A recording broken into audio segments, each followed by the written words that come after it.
Hari ini kita akan mulai pelajarannya kita lebih ke applications untuk penggunaan database ini.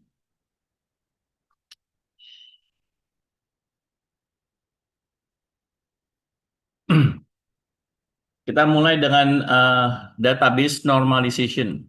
Oke, kita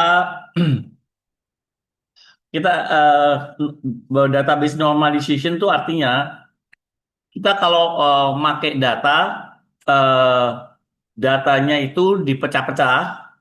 Kita tahu kan yang ada yang namanya master table, transaction table, resource table itu dengan kita memecah-mecah itu sebetulnya kita melakukan normalization. Nah, lalu seberapa jauh kita akan melakukan normalization tergantung dari kebutuhan kita. Oke, kita untuk mengilustrasikan kebutuhannya, kita akan mulai dengan ini purchase order.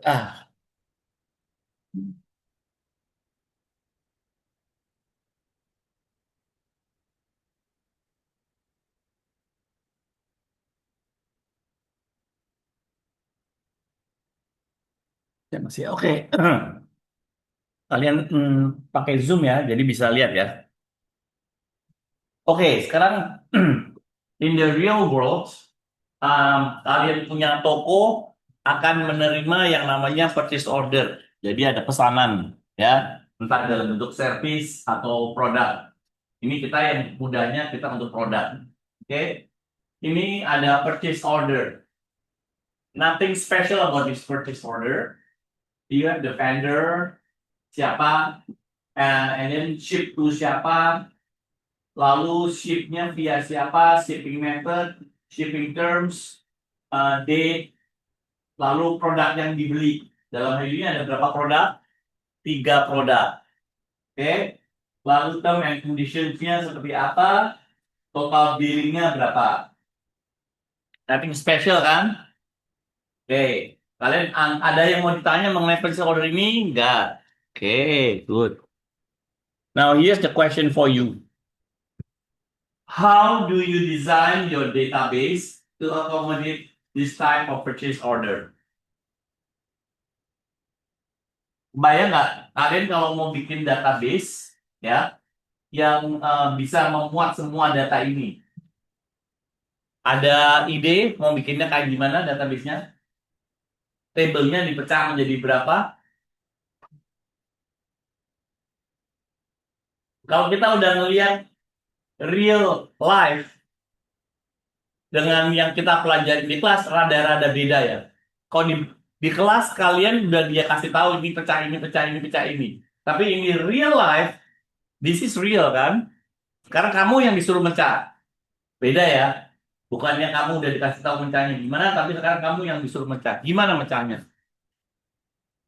Ada yang punya ide? 4 table.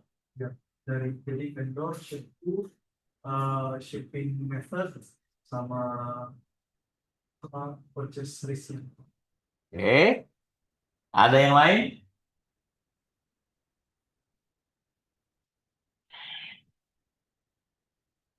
Oke, at least I get you to think. Ya. Em, kalau kita perhatikan ya baik-baik, ini sebetulnya terdiri dari satu section, di mana section ini the list of the items will vary.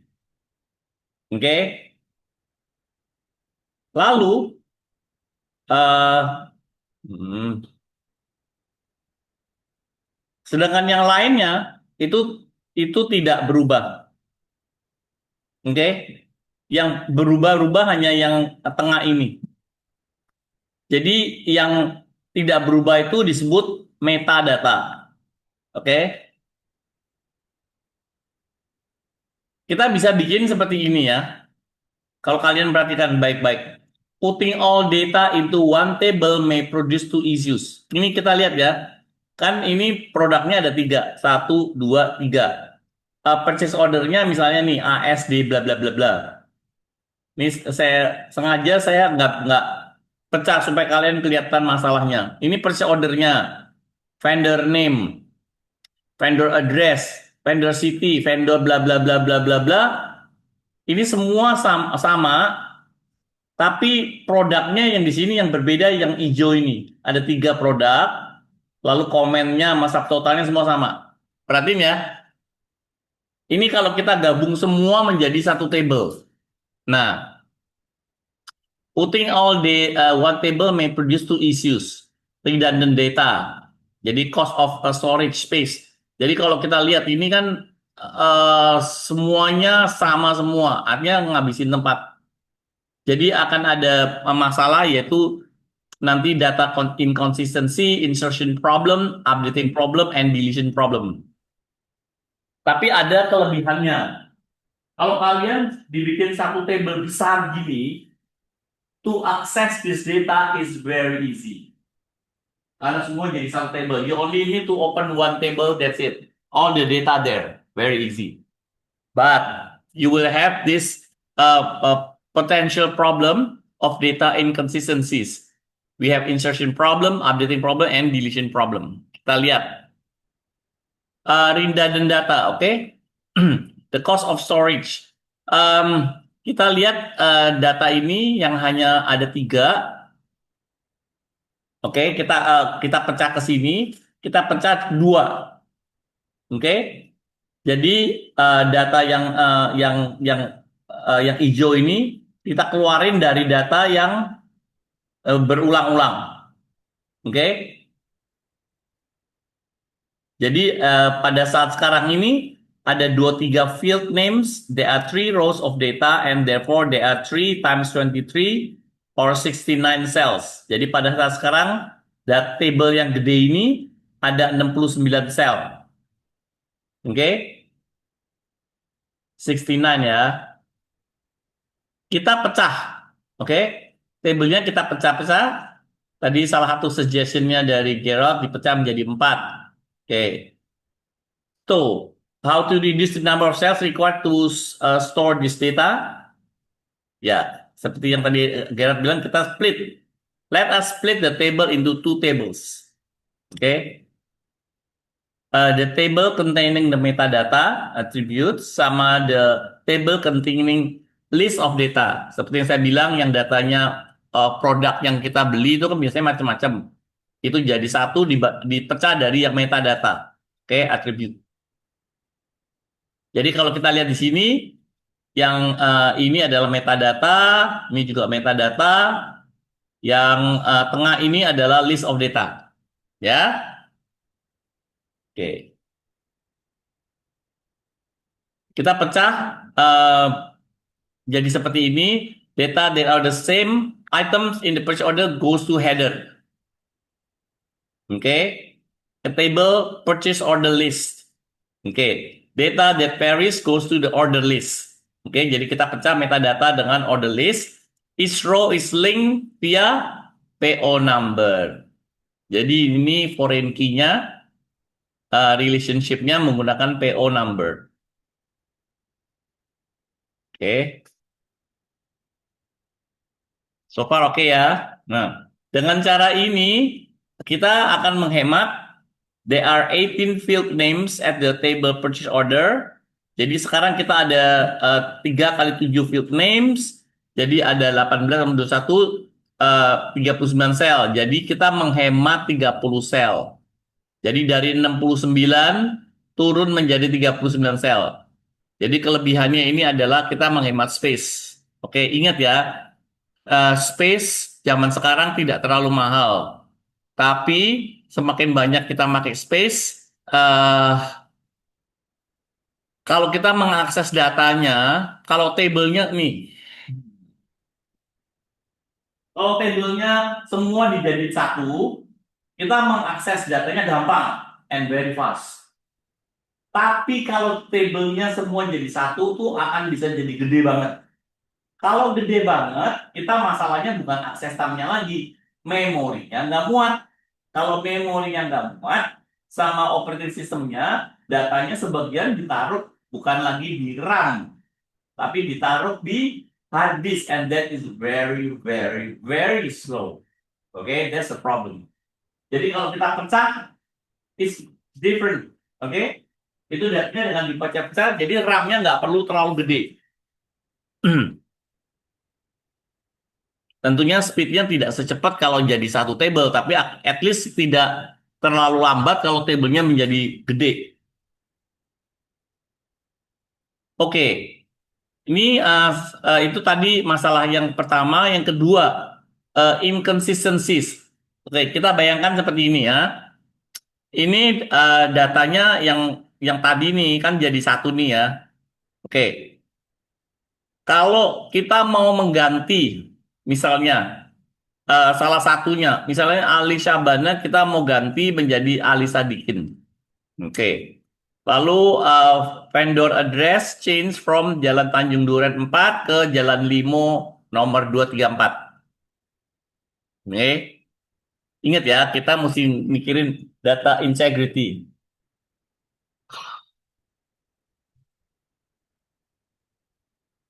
Tadi kamu lewat HP. Oh, oke. Oke. So we will be forced to change all the data one by one. Jadi kalau kita mau menghilangkan, mau ganti, misalnya Alisa Sabana menjadi Alisa Dikin, kita mesti ganti satu persatu nih. Oke? Jalan Tanjung Duren 4 diganti ke Limo juga harus diganti satu persatu. So we will be forced to change all the data one by one. What happened if you change wrongly? Kalau kita salah ganti, misalnya misalnya ganti Ali Sadikin, kita ganti jadi Robert. Jadi kita akan lihat ada Ali Sabana, eh, Ali Sadikin, Robert, Ali Sadikin. Jadi akan terjadi inkonsistensi. Pada PO number ini mana mungkin nama ship to-nya bisa lebih dari dua. Harus semua sama. Dan kalian bisa bayangin ya, kalau kalian mau mengedit ini, harus menggunakan SQL statement-nya yang mana? Update. Jadi mesti nge-update 3 kali. Oke? Dan kalau ngupdate-nya satu persatu, ada kemungkinan bisa salah. Nah, artinya kalau kalian mau aman, pakai program. So, program do the updating, sekali update semua tiga-tiganya. Ya kan? So what happen if there are thousands of them? Isn't that crazy? Jadi kalian kalau ada ke satu salah aja, udah bubar lah. Oke, itu. Oke, now recall this table. Ya, kita kan punya ada master atau reference table, kita transaction table, resource table. Ini saya udah bahas, kalian ini cuma recall aja. We need to split the tables into master table, resource table, and transaction tables. Oke. Jadi ini master table, tadi CT-nya, lalu kita pecah menjadi vendornya, customernya, produknya, shipper. Jadi kita pecah seperti ini, di mana ini ada city code, oke? City code-nya yang di vendor dapat dari table city ya. Ini juga customer dapat dari city, oke? Oke. Jadi transaction tables-nya akan berubah menjadi seperti ini. Oke. So we compare to the original purchase order table yang tadinya seperti ini. Apa kita pakai yang baru seperti ini. Eh, Oke. Ini meta datanya kita jadiin satu. Lalu yang listnya kita jadiin satu. Kita pecah. Oke. Jadi seperti ini hasilnya. Kita akan menghemat, there are 7 field names, there are 3 times 4 field name at a table purchase order list, and therefore we have 19 cells only. Okay. So we save 69 to 19, okay, menjadi 50 cells. Kita save-nya 50 cell. Jadi dari 69 kita hanya menggunakan 19 sel. Jadi kita menghematnya banyak banget. Oke? Ini yang disebut normalization. Nah, sekarang pertanyaannya kita seberapa banyak mau mecah? Mau mecah makin kecil-kecil? Bisa. Itu kemungkinan bisa menghemat lebih banyak lagi. Tapi nanti kalian pakai table join-nya tambah banyak. Dan proses untuk table join itu selalu makan processing sama memori. Oke? Semakin banyak table pakai join, semakin lambat processingnya. Jadi kalau bisa jangan pakai join. Tapi join tuh kemungkinan nggak bisa dihindari kalau database kita udah banyak. Jadi selalu adalah eh, kita memikirkan menghemat tempat versus processing nantinya. Oke, waktu creation nggak ada masalah, tapi waktu assessing nah tuh itu yang menjadi masalah. Waktu kita melakukan select statement itu yang masalah. Oke, oke, kita coba praktis ya.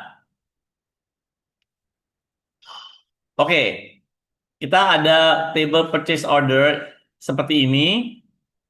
Create table that save this purchase order in your database. You need to decide which info that needs to be key in by the user and what info that needs to be saved. Keep in mind that in the future you need to get this to recreate. What happens if in the future somebody updates the unit price? Create an ERD chart for your tables. Oke, coba kalian bikin yang sederhana dari data ini, ya. Ini untuk latihan, jadi nanti kalian kan bikin website, ya. Nah, website itu nanti juga seperti ini. Kalian harus bikin semacam purchase order atau eh, order untuk yang orang order. Nah, kalian belajar bikin yang ini. Because you will have to do this later on for your website. Silakan dicoba.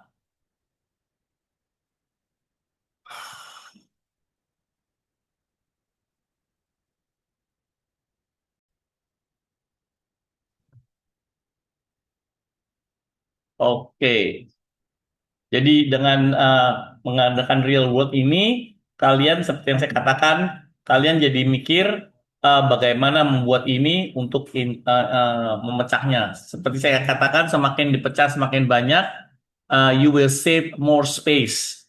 But when you do accessing the data, you want to get the data, it will become more difficult. Ada pro and con-nya.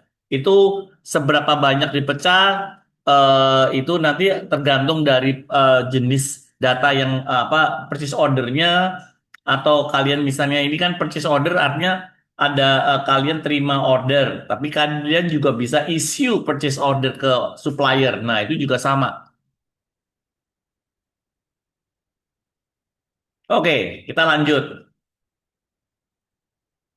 Now, is there another way to structure our purchase order in a more efficient way? Now you know how to do it using SQL. Okay? Menggunakan struktur database. Is there another way? Okay. For example, we have received data from our sensors. Kita punya data seperti ini. Ini tadi itu untuk bisnis. Sekarang kita untuk misalnya di dunia yang lebih ilmiah, oke? Kita ada table temperatur sensor, table pressure sensor, table pressure sensor di Frankfurt, tadi di Jakarta. Kita lihat strukturnya ya, ada tiga. Eh, ID, data, temperatur, location. Kalau yang di Jakarta, ID, date, pressure. Kalau di Frankfurt tuh Jerman ya, ID-nya mungkin sama ya. Tapi dia date tuh dalam bahasa Jermannya datum. Lalu temperatur tuh Druck. Ini mesti ada umlautnya. Lalu location-nya dia tidak menggunakan Jakarta Barat, South Sydney, Portland, whatever, tapi menggunakan GPS. Oke, sekarang kalian disuruh bikin database untuk handle semuanya ini. How? Mau dipecah kayak apapun juga nggak bisa. Oke? Kita mau mau gabung juga nggak bisa. Apa yang terjadi kalau kita gabung ya? Oh, karena kita ada different field names and data types. Biasanya the first thing that people will do is do what? Untuk situasi seperti ini. Okay? How do you design your table to accommodate the different data types and field name? Salah satu cara adalah kita gabungnya semua. Jadi data, sensor, temperature, pressure, humidity, druk, bla bla bla bla. Jadi tabelnya jadi gede banget. Ngerti nggak? Karena semua macam-macam. Tapi kalian lihat, kalau yang namanya menghandle temperatur, dia pasti pressure-nya kosong karena dia tidak menghandle pressure. Yang menghandle pressure pasti temperaturnya kosong karena nggak akan kepake. Atau yang humidity juga sama. Jadi kita waste a lot of space kalau digabung jadi satu. Tapi kalau kita mau mencet juga nggak bisa. Karena apa yang mau dikaitkan? Karena mereka sensor yang berbeda. Jadi mau pakai foreign key juga nggak bisa.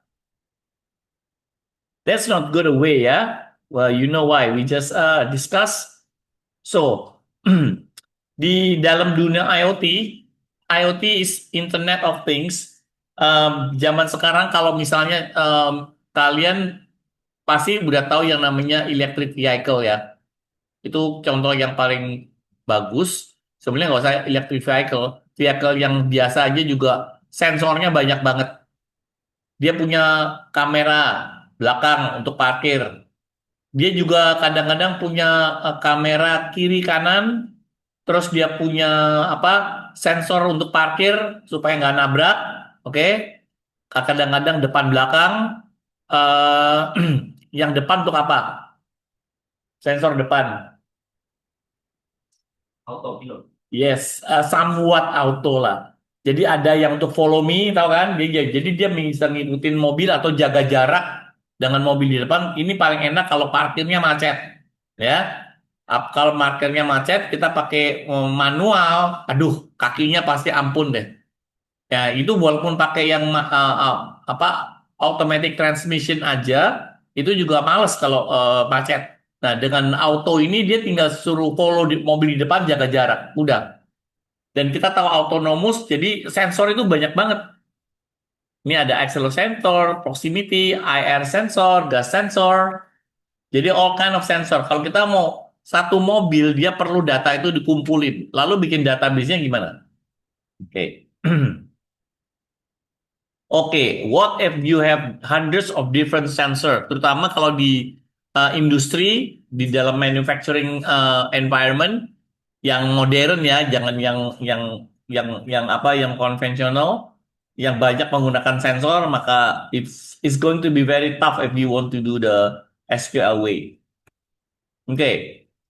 And inside the big data, kalian tahu sekarang AI itu perlu big data. Oke, datanya macam-macam dan itu bukan hanya temperatur sensor, tapi juga mungkin percakapan orang, video, audio, kata-kata seseorang ngomong ke A, si B, si C, siapa yang ngomong, dari mana, dunia apa, negara mana, jam berapa.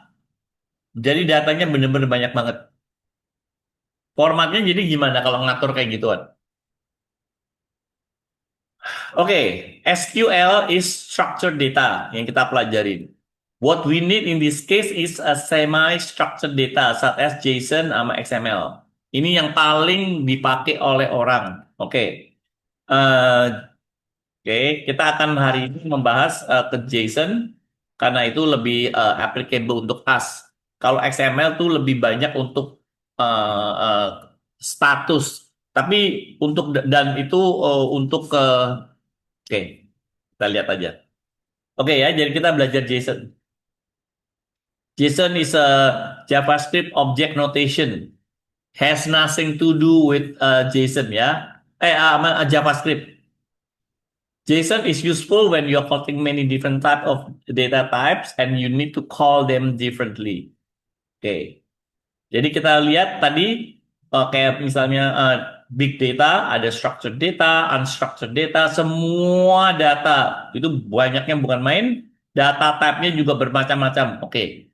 Semua ini semua bisa dihandle oleh JSON. Oke.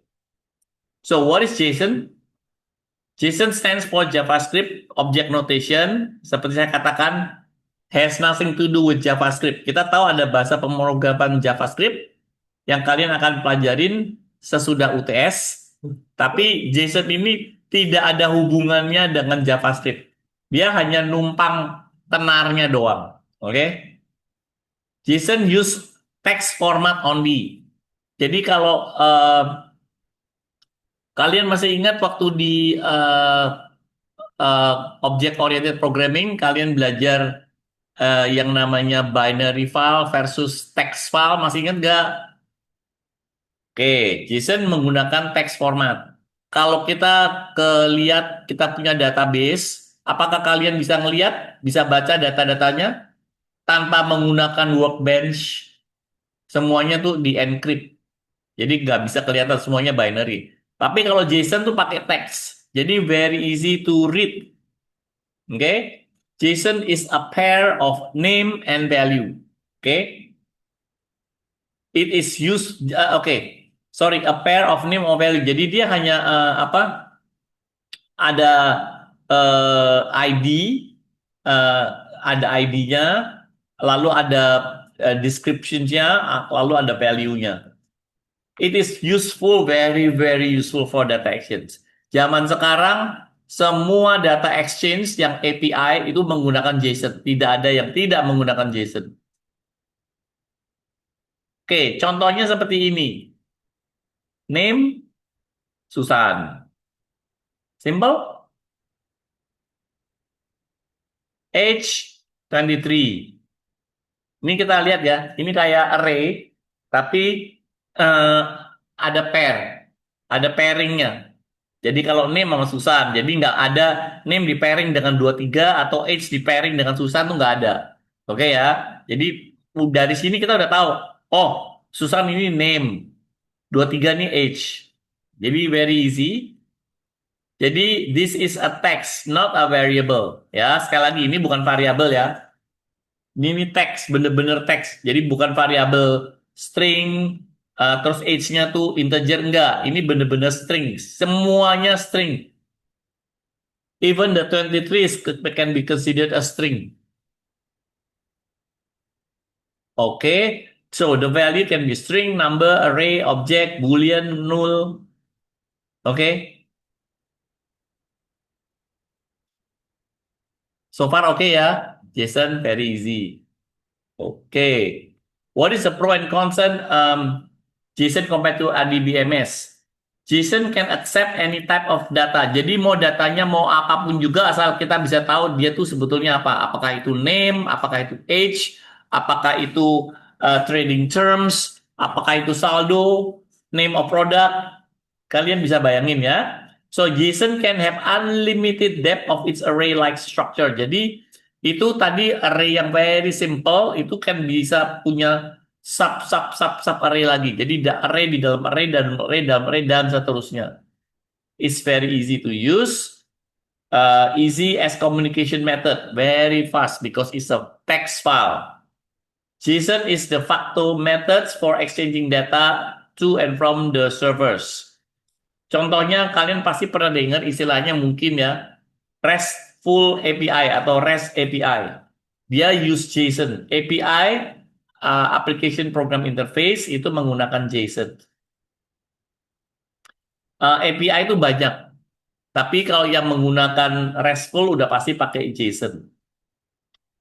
Con, difficult to manage data, especially when you do sorting or grouping. Kalian udah bisa bayangin ya, kalau tiap data tuh labelnya beda-beda, ada yang name, ada age, itu kalau mau di grouping, mau di sort udah nggak bisa lah, practically speaking, udah nggak praktikal karena tidak didesain untuk itu.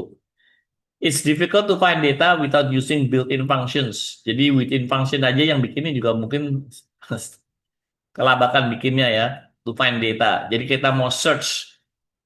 Jadi kalau kayak select statement gitu susah banget. Scan. Difficult to find error. Jadi kalau ada error ini juga susah di trace. Karena semuanya text file. vulnerable to hacker, jadi gampang dihack. Karena itu JSON very easy, ya kelebihannya, kekurangannya adalah karena very easy juga very easy to dihack. Oke, ini contohnya unstructured data sample usage. Oke, jadi temperatur di dalam temperatur itu ada array, oke, sensor, data, date, sensor ID, date, sama Celsius, sama location. Lalu pressure Jakarta yang tadi 3 table tadi kita bisa pecah menjadi 3. Jadi bayangin dari 3 yang table kita bisa gabung menjadi 1 table. Kalian lihat ini 1 table. Oke, JSON can accommodate unstructured data because all data are saved as text. Oke. Oke, JSON kita akan coba pakai JSON pakai MySQL. Oke. Ini hanya for your information, kalian you are the lucky ones. Ini zaman dulu JSON itu belum disupport sama MySQL. Jadi kalian udah pakai MySQL versi 8. Zaman dulu kita masih pakai versi yang 5. In order to use it, you have to first set the version model to 578 or higher. Baru ada JSON-nya. Jadi kalau nggak ada 578, kita nggak ada JSON-nya, belum ada. Oke, you're the lucky ones. Oke. Jadi ini how to set it ya. Kalau kalian masih kebetulan pakai suatu ketika punya MySQL yang lama, this is how you set it. This is not very important because you don't need this anymore. Oke? Kalian punya versi 8, jadi udah nggak ada, not relevant. Oke, sample usage. Oke, kita perhatikan baik-baik. Ini ada structured data, table order, ID-nya ini order number, customer number, product code, quantity, and unit price. Kita lihat ini dari mana? Dari yang kemarin itu ya. Kita lihat ada berapa ordernya?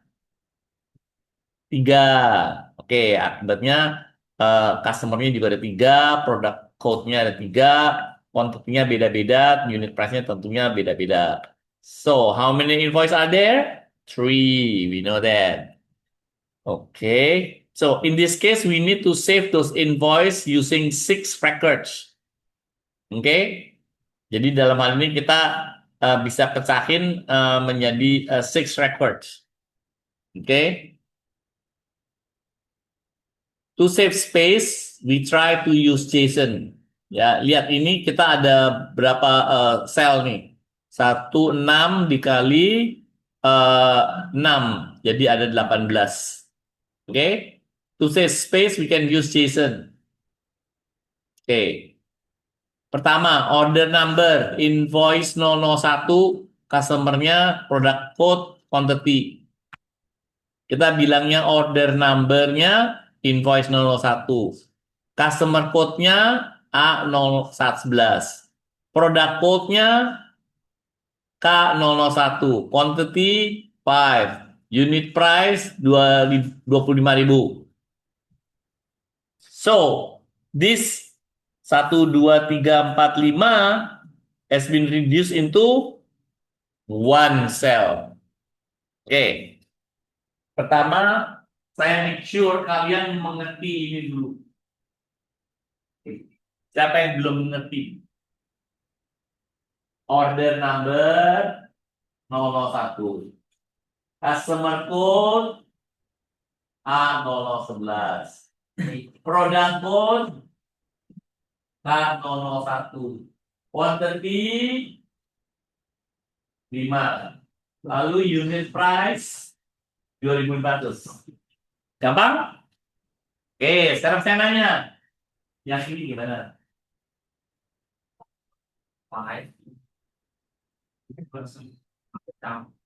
Sama.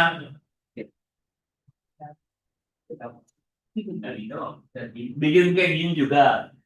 Ininya kan sama semua, tak?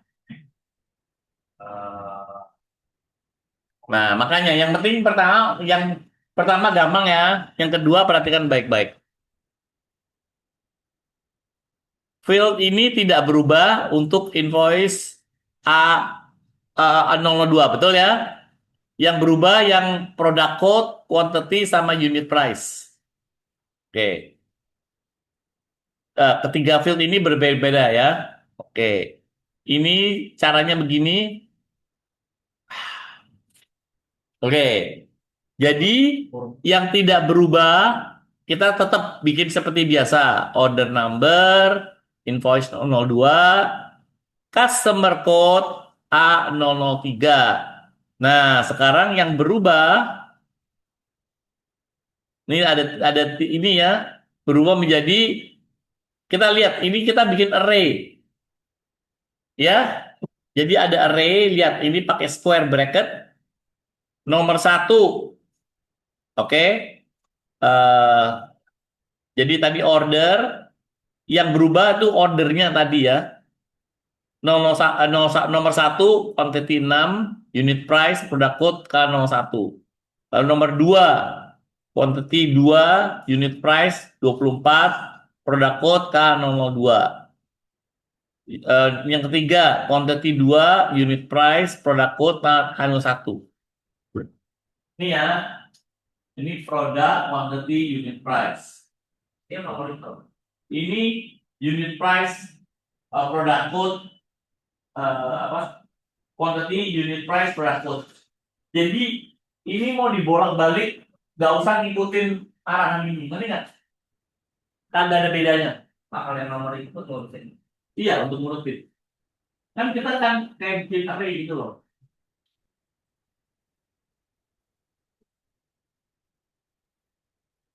Ini untuk memudahkan saya. Soalnya ingat, kalau kita bilang kalau bikin table, sebaiknya dipakein ada ID. Makanya saya tambahin ID. Kalau nggak pakai ini, nggak apa-apa. Kan jadi array-nya ada tetap aja 1, 2, 3. Ya. Ketiga field yang berbeda menjadi 3 elemen. Nah, jadi ini berubah menjadi satu sel. Oke? Jadi kalau kita lihat, dia sangat menghemat tempat. Siapa yang belum paham ini? Paham ya? Oke, kalau kalian lihat seperti ini, sekilas doang. Lihat ini dengan lihat ini, yang mana yang lebih gampang dilihat? Ini kan? Oke, tapi siapa mana yang lebih efisien? Ini. Oke, ini dari apa? Satu dipakai ini array. Jadi ada array seakan-akan 2 dimension. Bisa bayangin nggak? Kalau ini di dalam array ini ada array lagi. Array dalam array. Ya, kalian bisa lihat betapa complicatednya JSON kalau pakai yang kayak gini. Kalau dibikin seperti ini, paling kita pecah-pecah kan, lebih gampang lihat. Tapi kalau pakai ini susah lihatnya kalau udah array-nya lebih banyak. Jadi array di dalam, tapi JSON support. Nah, sekarang bagi komputer menurut kalian, mana yang lebih gampang untuk komputer? Yang ini atau yang ini? Bagi komputer, apa? Bagi komputer yang nggak peduli. Komputer ini atau ini nggak peduli. Kita yang ngelihatnya susah, tapi bagi komputer gua nggak peduli. Lu mau pakai ini, mau pakai ini. Bagi gua, lu mau 10 array, array apa 10 dimension, komputer nggak ada masalah. Kita aja yang kagak bisa ngelihatnya. Baru 2 dimension udah pusing, apalagi kalau 3 dimension, 4 dimension. Tapi bagi komputer nothing. Oke ya. Oke. Sorry. Jadi yang ketiga gimana? Sama ya. Oke. Order number, invoice, nomor 3, customer code, nomor 9. Setelah itu ordernya ini kita bikin sendiri nih ya. Ordernya, oke. 1, 2, tiga, empat. Ada dua order ya. Nomor satu sama nomor dua. Eh, hmm.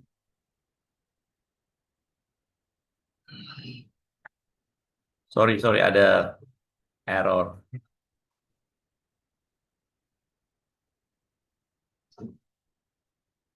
Nah,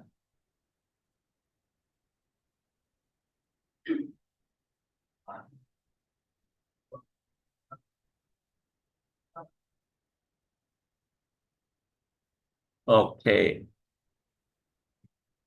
Ada pertanyaan, Sobar? Oke.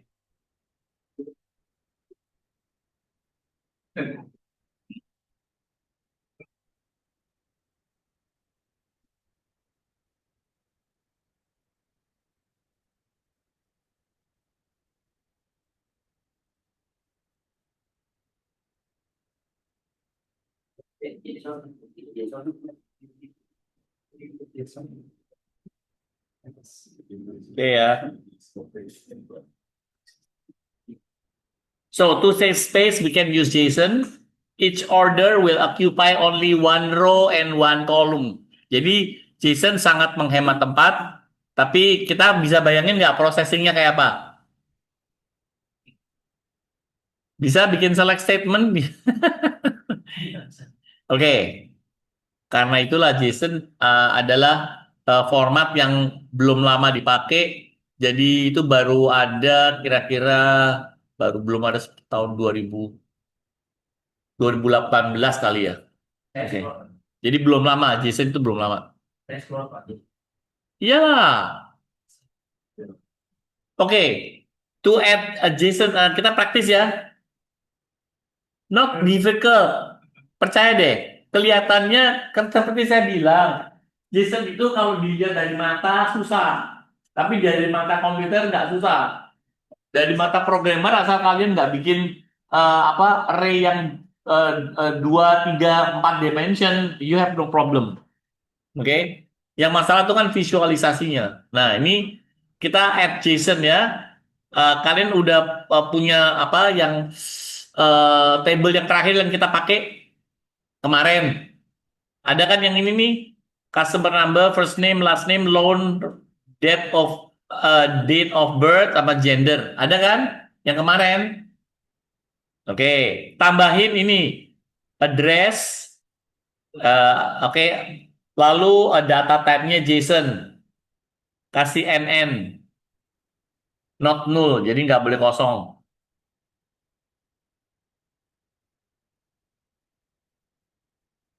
Silakan coba.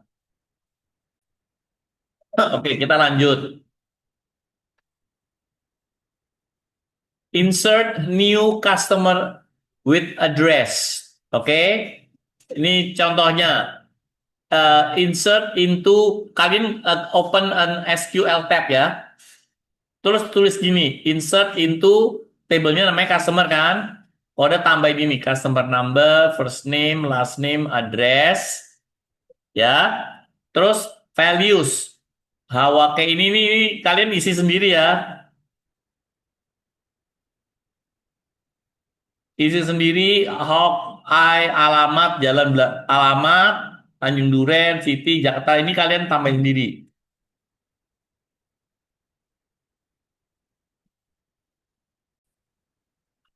Oke, kita udah lihat, jadi hasilnya adalah kita nambahin insert satu data dengan hasilnya seperti ini. Sekarang kita lanjut. Oke, kita mau add JSON to existing customer. Jadi kan tadi kita nambahin yang paling bawah. Sekarang kita mau ganti yang paling atas nih, Jon Snow. Kita tadi kan belum ada addressnya. Kita mau tambahin addressnya. Oke? Misalnya kita addressnya cuma kota Bali gitu aja ya, beda. Jadi gampang banget. Kita tinggal bilang update test.customer. Ini test tuh nama database-nya kalian ya. Jangan pakai test loh, ingat.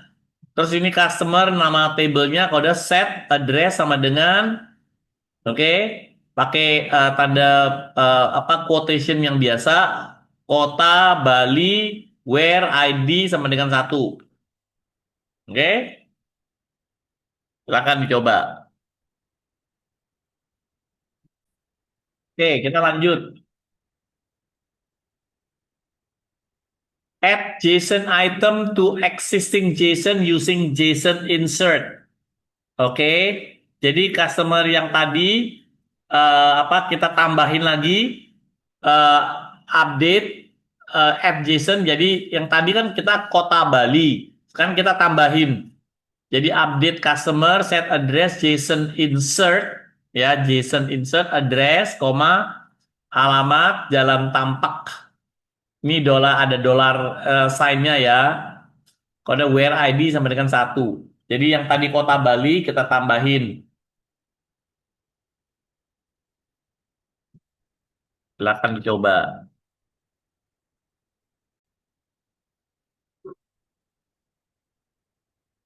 Update di other customer address. Jadi kalian ada customer yang lain, kalian update langsung di tempat addressnya, ketik langsung. Oke? Jadi nggak pakai SQL statement, tapi langsung di tabelnya nih kalian tambahin nih ya. Kalian tambahin sendiri, don't forget to apply. Silakan dicoba. Oke, kita lanjut. Update JSON using JSON set. Oke, jadi kita update customer.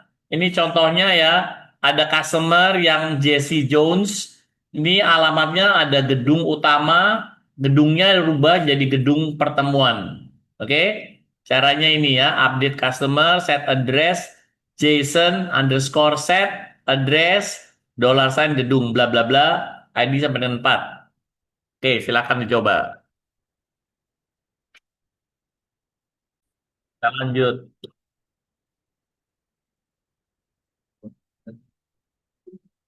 Remove JSON using JSON remove. Oke.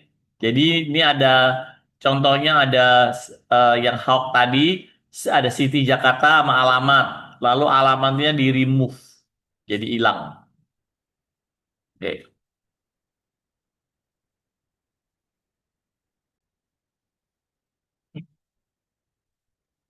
Next. Select atau reading data from JSON. Please try.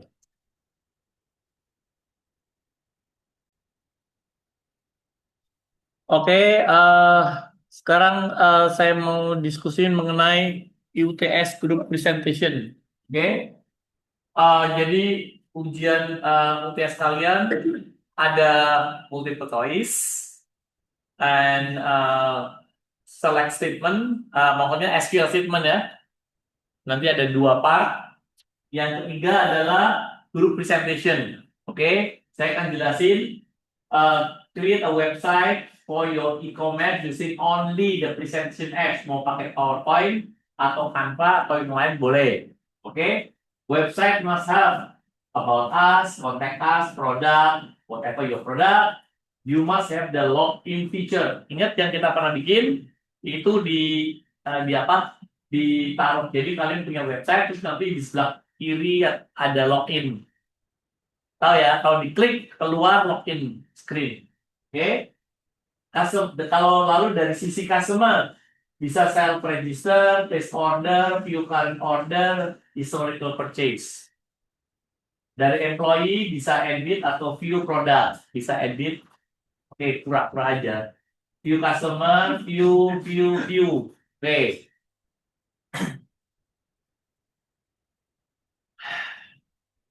Ini juga semua datanya kalian bikin pakai table yang ada. Tapi kan nggak ada SQL statement-nya kan. Pokoknya table yang kalian udah bikin, ditampilin aja. Oke. Nah, kalau untuk menampilkan menggunakan program itu nanti sesudah UTS ya. Wah. Sebelum UAS lah. Jadi one slide for each web page. Jadi anggap aja satu web page itu satu slide. You can move from one page to another using hyperlink, except for the submit button. Karena kalian submit button, kalau di submit nggak bisa ngapa-ngapain, belum bisa. Karena ini belum ada programmingnya. Ini bener-bener static page. Oke? Jadi ini hanya statik. Jadi nggak bisa kayak website sekarang yang sekarang bisa diklik-klik, bisa berubah-ubah sendiri, enggak. Jadi semuanya harus bisa diklik kecuali submit button. Oke? Submit your work in PPT, PowerPoint, or MP4, video maksimum 50 MB. Jadi boleh submit PowerPoint-nya atau MP4. Oke? Do presentation using PowerPoint or Canva or showing the hyperlink. Ada yang mau bertanya? Kalian udah merintis kan dari depan, jadi ini tinggal ditambahin, diselesain, diberesin udah. Make it good. Cuman satu hal ya, don't make it too complicated. Karena kalian inget, bayangin ya, ini nanti kalian harus kerjain bener-bener dynamic. Sekarang ini static, nanti bener-bener dynamic. Nanti bener-bener kalau edit atau view customer bener-bener pakai program panggil tabelnya. Jadi kalau tabelnya dirubah harus berubah. Kalau sekarang kan nggak bisa, ya kan? Nanti bener-bener harus bisa berubah. Jadi kalau ada orang order bener-bener bisa masuk nambah. Oke?